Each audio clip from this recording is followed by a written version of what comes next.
श्री राम जय राम जय जय राम। श्री राम जय राम जय जय राम। श्रीमद् वाल्मीकि रामायण का अरण्य कांड का 59वां सर्गा अथवा 59वां सर्ग। लक्ष्मण जी का अयोमुखी को दंड देना तथा श्री राम और लक्ष्मण जी का कबंध के बाहुबंध में पड़कर चिंतित होना। कृत्यो मुदकं तस्मै प्रस्थितो राघवो तदा अवेक्षन्तो वने सीतां जगमतो पश्चिमां दिशम्। इस प्रकार जटायु के लिए जलांजलि दान करके वे दोनों रघुवंशी बंधु उस समय वहां से प्रस्थित हुए और वन में सीता जी की खोज करते हुए पश्चिम दिशा नैऋत्य कोण की ओर गए। ताम दिशम दक्षिणां गत्वा सरचापां सिधारिणौ अभिप्रातुमेक्ष्वाकौ पंथानां प्रतिवेदितो। धनुष बाण और खड़ग धारण कर किए वे दोनों इक्ष्वाकु वंशी वीर उस दक्षिण पश्चिम दिशा की ओर आगे बढ़ते गए। बढ़ते हुए एक ऐसे मार्ग पर जा पहुंचे जिस पर लोगों का आना जाना नहीं होता। गुलमेर वृक्षेषु बहुभिर्लता प्रवेष्टितम् आवृतं सर्वतो दुर्गम गानम घोर दर्शनम। वह मार्ग बहुत से वृक्षों झाड़ियों और लता बेलों द्वारा सब ओर से घिरा हुआ था। वह बहुत ही दुर्गम गहन और देखने में भयंकर था। व्यतिक्रम्य तु वेगिन गृहीत्वा दक्षिणां दिशम् सुभीमं तन्महारण्यं व्यतियातो महाबलौ।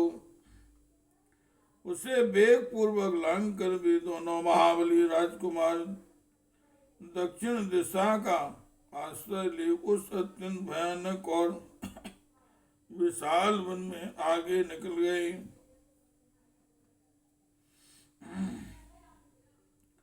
तथा परम जनस्थानान् त्रिकोशं गम्य राघवौ कौञ्चारण्यं विविशतुर्गानं तो महोजसौ। तदनंतर जनस्थान से 3 कोस दूर जाकर वे महाबली श्री राम और लक्ष्मण कोचारण्य नाम से प्रसिद्ध गहन वन के भीतर गए। नानामें घन प्रख्यम प्रहस्तमिव सर्वता नानावर्णे शुभे पुष्पैर मृग पक्षी गणैर्युतम्। वह वन अनेक मेघों के समूह की भांति श्याम प्रतीत होता था। विविध रंगों के सुंदर फूलों से सुशोभित होने के कारण वह सब ओर से हर्षोत्फुल्ल सा जान पड़ता था। उसके भीतर बहुत से पशु पक्षी निवास करते थे। दीदाक्षमाणो वैदेहीं तद्वनं तौ विचिक्यतो तत्र वर्तां तिष्ठन्तौ सीताहरण दुःखितौ। सीता जी का पता लगाने की इच्छा से वे दोनों भाई उस वन में उनकी खोज करने लगे। जहाँ तहाँ थक जाने पर भी विश्राम के लिए ठहर जाते थे। विदेह नंदिनी के अपहरण से उन्हें बड़ा दुख हो रहा था। तथा पूर्वेण तौ गत्वां त्रिकोशं भ्रातरौ तदा क्रौञ्चारण्यमतिक्रम्य मतंगाश्रम मंतुरे। तत्पश्चात वे दोनों भाई 3 कोस पूर्व जाकर क्रौंचारण्य को पार करके मतंग मुनि के आश्रम के पास गए। दृष्ट्वा तो तद्वनं घोरं बहुभीम मृगद्विजं नाना वृक्ष समाकीर्णं सर्वं गहन पादपम। वह वन बड़ा भयंकर था। उसमें बहुत से भयानक पशु और पक्षी निवास करते थे। अनेक प्रकार के वृक्षों से व्याप्त वह सारा वन गहन वृक्षावलियों से भरा था। दादृशाते गिरौ तत्र दरीं दशरथात्मजौ पातालसं गंभीरां तमसा नित्य समृतां। वहां पहुंचकर उन दशरथ राजकुमारों ने वहां के पर्वत पर एक गुफा देखी जो पाताल के समान गहरी थी। वह सदा अंधकार से आवृत रहती थी। आसादिचा नरव्याघ्रौ दर्यास्तस्या विदूरतां ददर्शतुर्महारूपां राक्षसीं विकृतानाम्। उसके समीप जाकर उन दोनों नरश्रेष्ठ वीरों ने एक विशालकाय राक्षसी देखी जिसका मुख बड़ा विकराल था। भयदामल्प सत्वानां विभत्सां रौद्रदर्शनां लंबोदरीं तीक्ष्णदष्टां करालीं पुरुषत्वचुं। वह छोटे छोटे जंतुओं को भय देने वाली तथा देखने में बड़ी भयंकर थी। उसकी सूरत देखकर घृणा होती थी। उसके लंबे पेट, तीखी दाढ़ें और कठोर त्वचा थी। वह बड़ी विकराल दिखाई देती थी।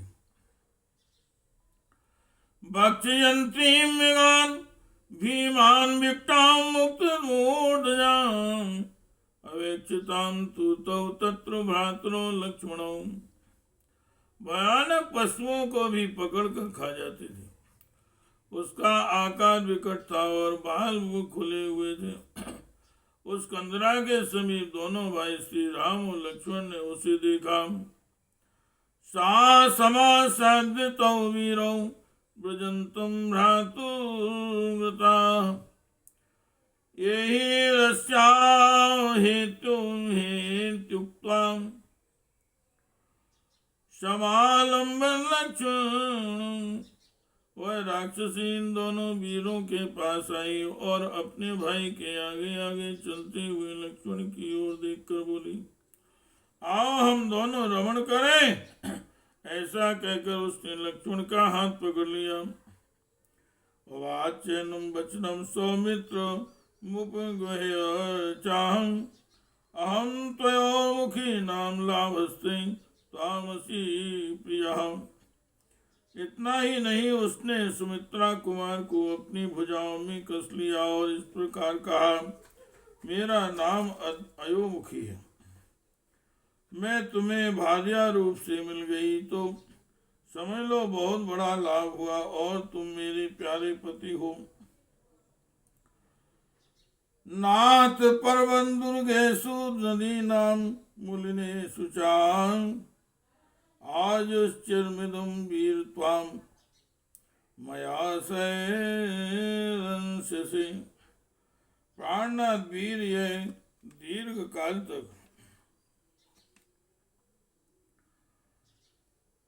स्थिर रहने वाली आयु पाकर तुम पर्वत की दुर्गम कंदराओं में तथा नदियों के तटों पर मेरे साथ सदा रमण करोगे। यो मुक्तस्तु कुपिता खड्गमुदघृत्य लक्ष्मणं कर्णनाथस्तनं तस्या कर्तासूदना। राक्षसी के ऐसा कहने पर शत्रुसूदन लक्ष्मण क्रोध से जल उठे। उन्होंने तलवार निकालकर उसके कान, नाक और स्तन काट डाले। कर्णनाशे निकृते तू विस्वरं विननादसा यथागतं प्रदुद्राव राक्षसी घोरदर्शना।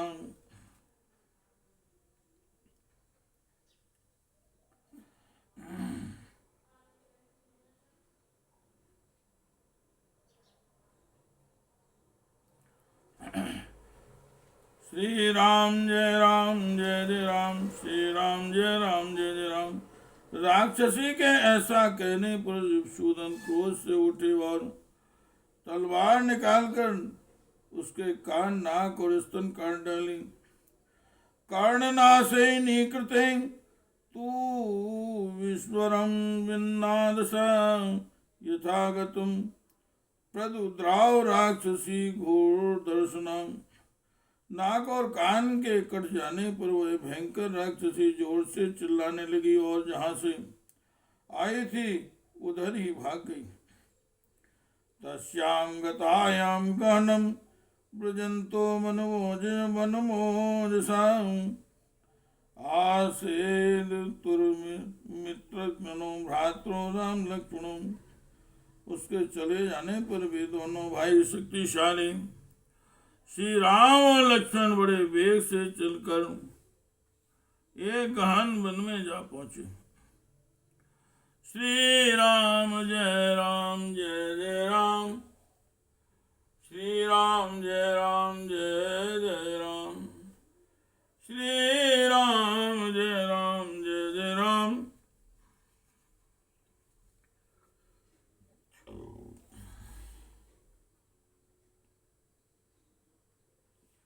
श्री राम जय जय राम, श्री राम जय जय राम,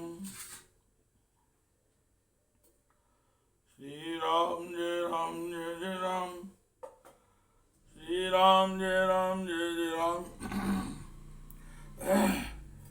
श्री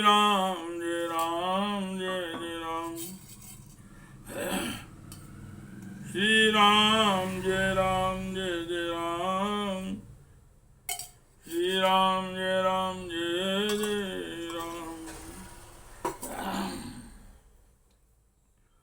श्री राम जय जय राम, श्री राम जय जय राम, श्री राम जय जय राम।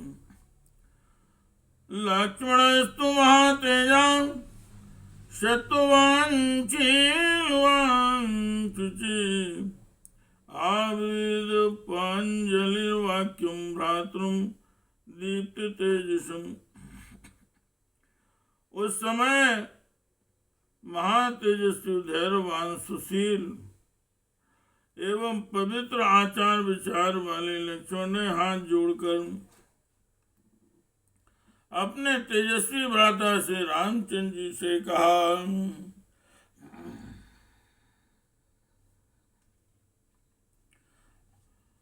स्पंदते में दृढ़ं बाहुरून विघ्नम्योमेर्मना प्रायश्चाप्यनिष्टानि निमित्तान्युपलक्ष्ये तस्मात् संजीवारि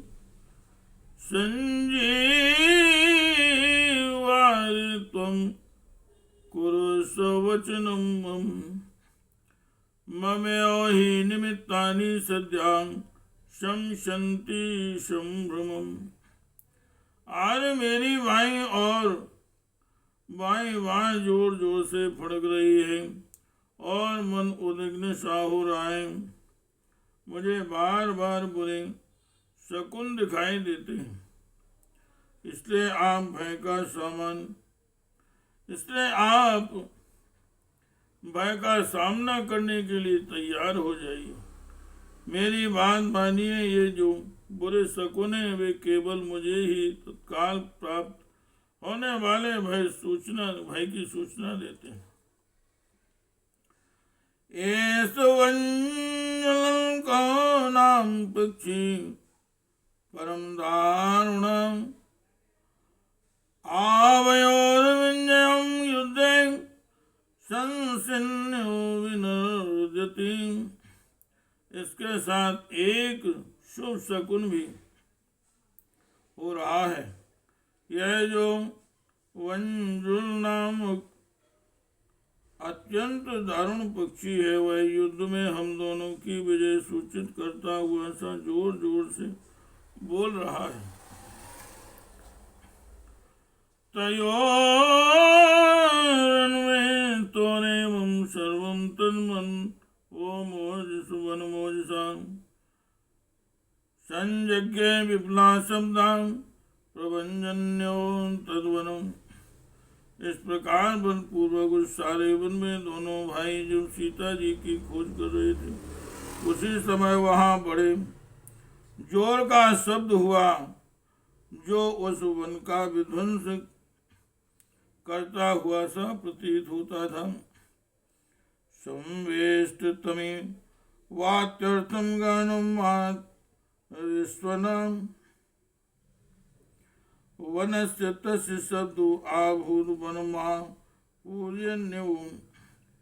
उस वन में जोर जोर से आंधी चलने लगी। वह सारा वन उसकी लपेट में आ गया। वन में उस शब्द की जो प्रतिध्वनि उठी, उससे वह सारा वन प्रांत गूंज उठा।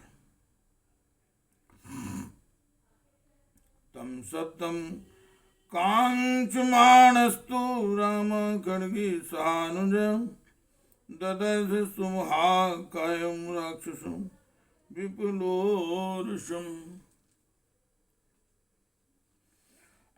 भाई के साथ तलवार हाथ में लिए भगवान श्री राम उस शब्द का पता लगाना ही चाहते थे कि एक चौड़ी छाती वाले विशालकाय राक्षस पर उनकी दृष्टि पड़ी।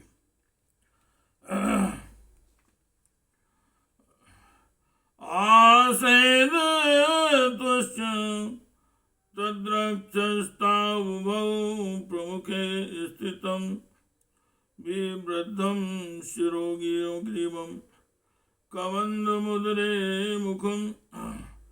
उन दोनों भाइयों ने उस राक्षस को अपने सामने खड़ा पाया। वह देखने में बहुत बड़ा था, किंतु उसके न मस्तक था न गला। कबंध धड़ मात्र उसका स्वरूप था और उसके पेट में ही मुख बना हुआ था।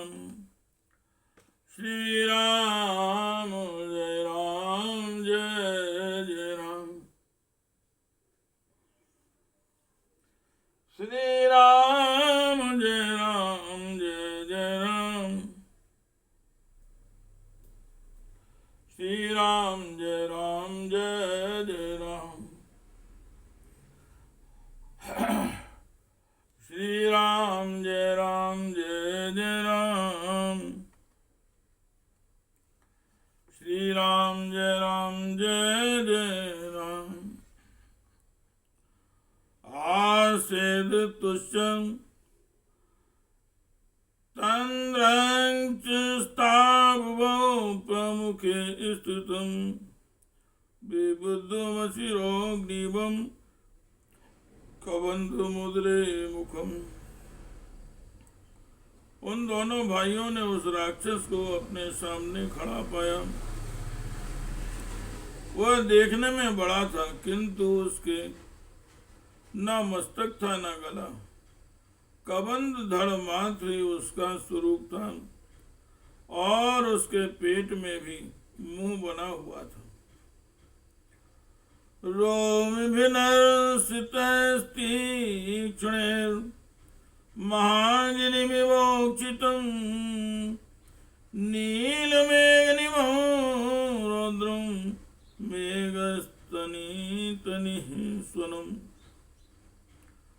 उसके सारे शरीर में पैने और तीखे रोए थे। वह महान पर्वत के समान ऊंचा था। उसकी आकृति बड़ी भयंकर थी। वह नील मेघ के समान काला था और मेघ के समान ही गंभीर स्वर में गर्जना करता था। अग्नि ज्वाला निकासेन ललाट स्तेन दीप्यताम महापक्षेण पिंगेन विपुलेनायतेन च एकेनोरसी घोरेण नयनेन सुदर्शिनां महादष्टोपन्नं तं लेलिहानं महामुखम्। उसकी छाती में ही ललाट था और ललाट में एक ही लंबी चौड़ी तथा आगमी ज्वाला के समान दागती हुई जीभ हुई भयंकर आंख थी जो अच्छी तरह देख सकती थी।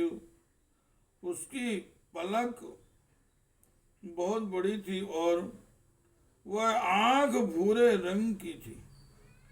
उस राक्षस की दाढ़ें बहुत बड़ी थी तथा वह अपनी लपलपाती हुई जीभ से अपने विशाल मुख को बारंबार चाट रहा था।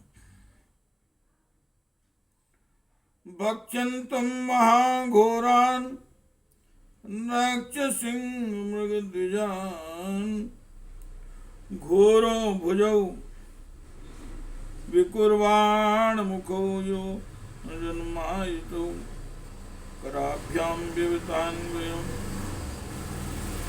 रक्षान् पक्षिगणान् मृगान् आकर्षयन्तुं विकर्षन्तुं नेकान् मृगयूथपान्। अत्यंत भयंकर रीछ सिंह सिंहक हिंसक पशु और पक्षी ये ही उसके भोजन थे। वह अपनी एक एक योजन लंबी दोनों भयानक भुजाओं को दूर तक फैला देता और उन दोनों हाथों से उनका नाना प्रकार के अनेकों भालू पक्षी पशु तथा मृगों यूथपतियों को पकड़कर खींच लेता था। उनमें से जो उसे भोजन के लिए अभीष्ट नहीं होते उन जंतुओं को वह उन्हीं हाथों से पीछे ढकेल देता था।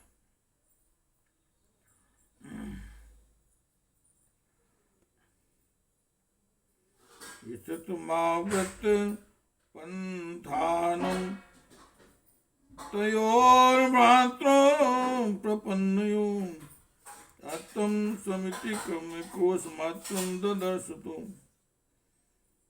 महान्तं दारुणं भीमं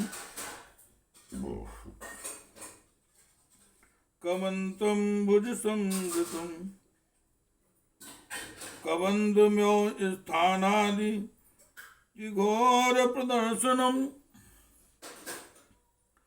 दोनों भाई श्री राम और लक्ष्मण जब उसके निकट पहुंचे तब वह उनका रास्ता रोक कर खड़ा हो गया। तब ये दोनों भाई उससे दूर हट गए और बड़े गौर से उसे देखने लगे। उस समय वह एक कोस लंबा जान पड़ा। उस राक्षस की आकृति केवल कबंध धड़ के ही रूप में थी, इसलिए वह कबंध कहलाता था। वह विशाल हिंसापरायण भयंकर तथा दो बड़ी बड़ी भुजाओं से युक्त था और देखने में अत्यंत और घोर प्रतीत होता था। श्री राम जय जय राम। श्री राम जय जय राम।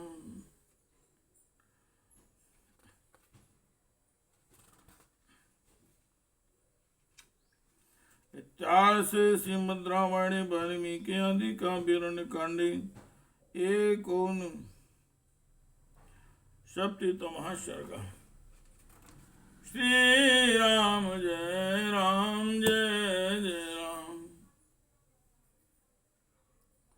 श्री राम जय